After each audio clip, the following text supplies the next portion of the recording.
Fala galera, beleza? Começando mais um vídeo aqui no canal Abel Invest. Rapaziada, no vídeo de hoje quero fazer um vídeo que é muito legal, galera. Quanto que eu preciso ter investidos em fundos imobiliários para receber um salário mínimo?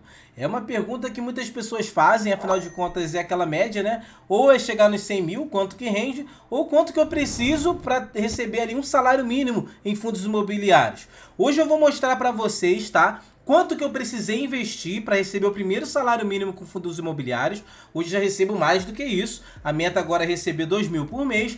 Mas também quero mostrar para vocês duas outras opções. A minha carteira eu considero uma carteira conservadora. Isso, então, me faz fazer o quê? Eu tive que investir mais para receber o primeiro salário mínimo. Só que eu montei aqui duas carteiras, tá? Simuladas há um ano atrás, a minha é real.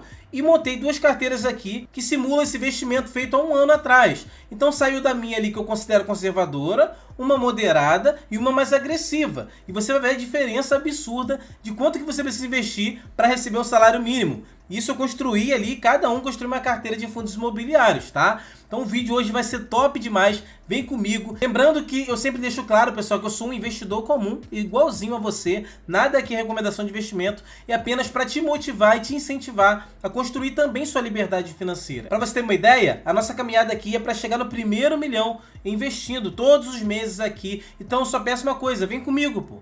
Eu invisto daqui, você investe daí e a gente vai chegar lá junto. Eu quero te motivar nessa caminhada, para você ver que realmente é possível, beleza? Bom, galera, quanto que eu preciso investir para receber um salário mínimo em fundos imobiliários? A primeira versão que eu vou mostrar para vocês é a minha e a real, tá? A realista. A minha carteira, já há alguns anos aí, ela segue uma média aí de 0,8% ao mês, tá? Que eu recebo de dividendo. Se você for parar para pensar, 0,8% ao mês vai dar quase ali 10% ao ano. É isso que eu consigo com a minha carteira de dividendos.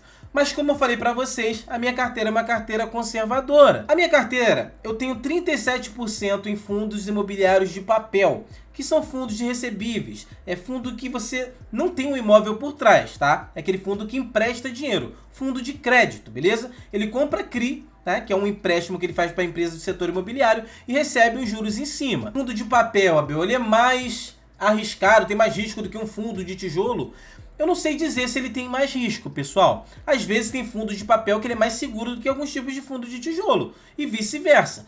Posso dizer que ele é mais arriscado. A diferença é que um fundo de papel, ele não tem um imóvel por trás, né? Ele não tem um shopping, ele não tem ali um galpão logístico, ele não tem um escritório, um prédio, ele tem ali dívidas, ele empresta dinheiro ali. Eu acho mais seguro, na minha opinião, isso é muito pessoal, ter um fundo que tem um imóvel por trás. Porque se aquele inquilino não pagar, aquele inquilino acontecer algum problema, ele vai sair do imóvel e a gente aluga o imóvel para outro, tá? Já um fundo de papel, se aquele cara que pegou o dinheiro emprestado não pagar, o fundo vai ter que correr atrás daquelas garantias, que tem uma garantia por trás de cada empréstimo desse, né? Então fica mais complicado, mais engessado, e essas garantias às vezes demoram até anos para se resolver. Então eu, particularmente, prefiro ter fundos de tijolo. A consequência é que ter um imóvel por trás ali, você acaba às vezes recebendo menos. O dividendo ele é menor, tá? O fundo de papel ele já te entrega um dividendo maior. Isso é muito claro, vocês vão ver nas carteiras que eu montei. A maior posição, então, no fundo de tijolo, ela vai naturalmente me trazer um dividendo menor. Então eu tenho somente 37% aqui em fundos de papel. E quanto que eu precisei investir, então, tendo a carteira mais conservadora assim, para receber um salário mínimo? Eu gravei um vídeo aqui, ó, no dia que eu bati o meu primeiro salário mínimo, ó, recebi mais de um salário mínimo de dividendo, foi a primeira vez que eu consegui receber o valor. E eu tinha investido aqui nesse momento, pessoal, ó, 166 mil reais, tá, em fundos imobiliários. Então eu tinha 166 mil para receber e recebi com aquele valor investido R$ 1.384,76. O que passa ali de um salário mínimo. Então eu precisei de 166 mil reais para receber um salário mínimo de dividendo. Só que isso foi na minha carteira, tá, pessoal? Eu fiz uma segunda carteira para vocês verem que isso aí pode mudar completamente. Marca aí, 166 mil que eu investi na minha carteira. Numa segunda carteira que eu criei, eu fiz uma simulação. Nessa simulação aqui, ó, é como se eu tivesse investido R$ 158.535,50 há um ano atrás, nessa carteira aqui. Esse foi o investimento. Ela estaria negativa, teria caído 4%. E como que está a composição dessa carteira? Vou aqui no gráfico mostrar para vocês, ó. Eu diversifiquei por ativo, tá, pessoal? Cada ativo que eu comprei aqui, ó, eu procurei comprar um pouquinho igual para cada um. Então eu fiz o trabalho de diversificar por ativo. E onde que eu consegui aumentar o dividendo dessa carteira? Na alocação por setor. Eu tenho agora aqui 63% dessa carteira em fundo de papel.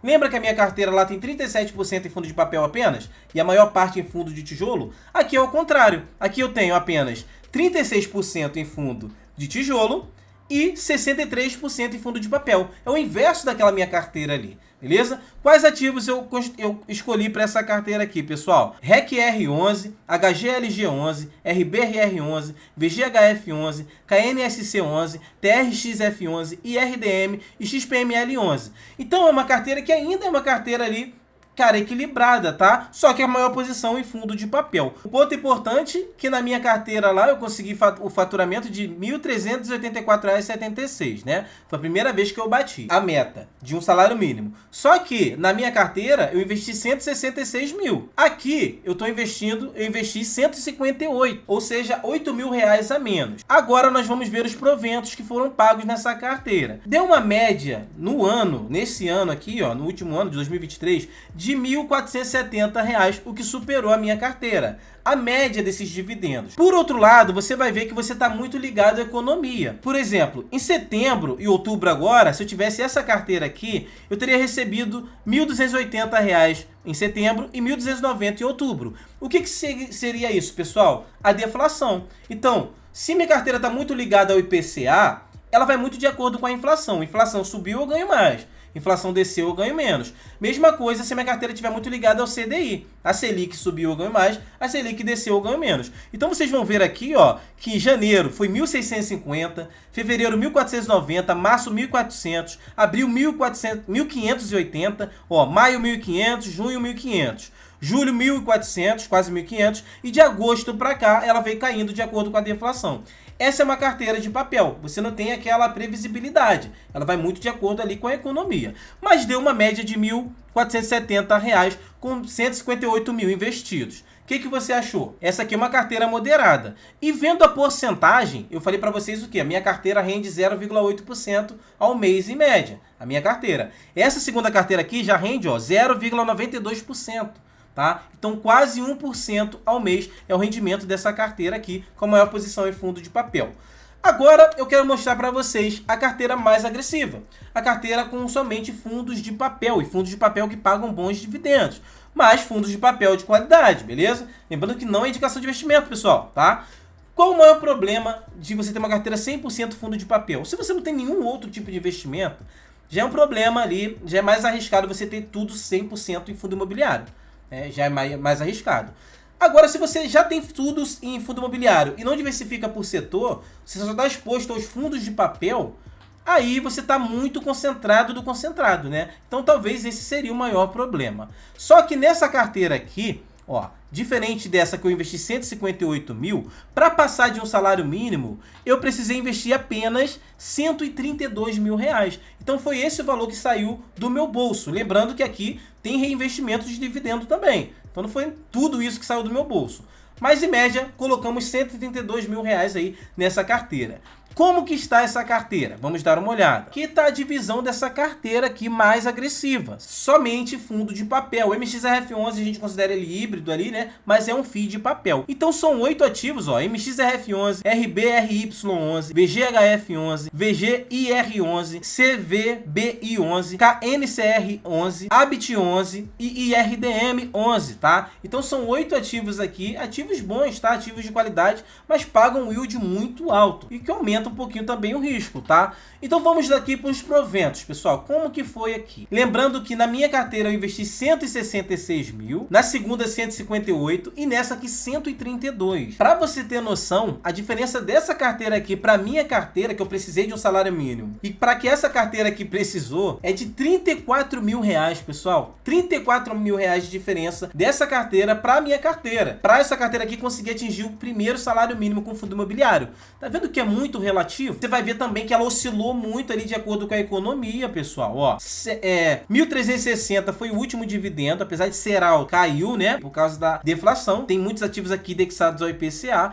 mas ela chegou no auge de receber aqui, ó, R$1.550 com 132 mil investidos. Muito alto mesmo, tá? E uma média de R$1.480 por mês. Então, essa carteira de 132 mil, ela consegue render muito mais do que a minha e do que a mediana, tá? Só que elas têm somente fundos de papel na sua composição. Calculando esse valor, pessoal, deu uma média de 1,12% rendimento ao mês. Uma média, tá? Mais de 1% ao mês ali, isento de imposto de renda. Então, realmente é uma carteira que entrega um dividendo muito alto. Por outro lado, a gente vê também que é uma carteira que não tem nenhum fundo de tijolo. Ela está totalmente exposta a dívidas, né? Como eu falei, o fundo de papel não necessariamente ele é mais arriscado que o fundo de tijolo. Pode ser um fundo de tijolo pior do que um fundo de papel. Depende muito da composição e do ativo, tá? Mas deu para você ter uma noção de quanto que você precisa investir aí para receber um salário mínimo. Eu prefiro continuar sendo mais conservador, tendo a maior parte em fundo de tijolo, tá? Fazendo esforço para aportar mais, tendo um dividendo ali um pouco menor, mas não tão exposto assim a fundos de papel, não tão exposto assim a dívidas. Eu prefiro ter ali algum imóvel de verdade por trás, tá? Saber que eu estou comprando, investindo no imóvel, tá? Num galpão logístico, num prédio, num shopping, do que tá somente emprestando dinheiros ali para receber a juros, beleza? Isso vai de cada pessoa. E o que que você achou? Qual carteira que você teria? Conservadora, a mediana ali, a moderada ou a mais arrojada? Coloca no comentário para eu saber. Tamo junto, esse foi o vídeo de hoje. Até o próximo vídeo e valeu!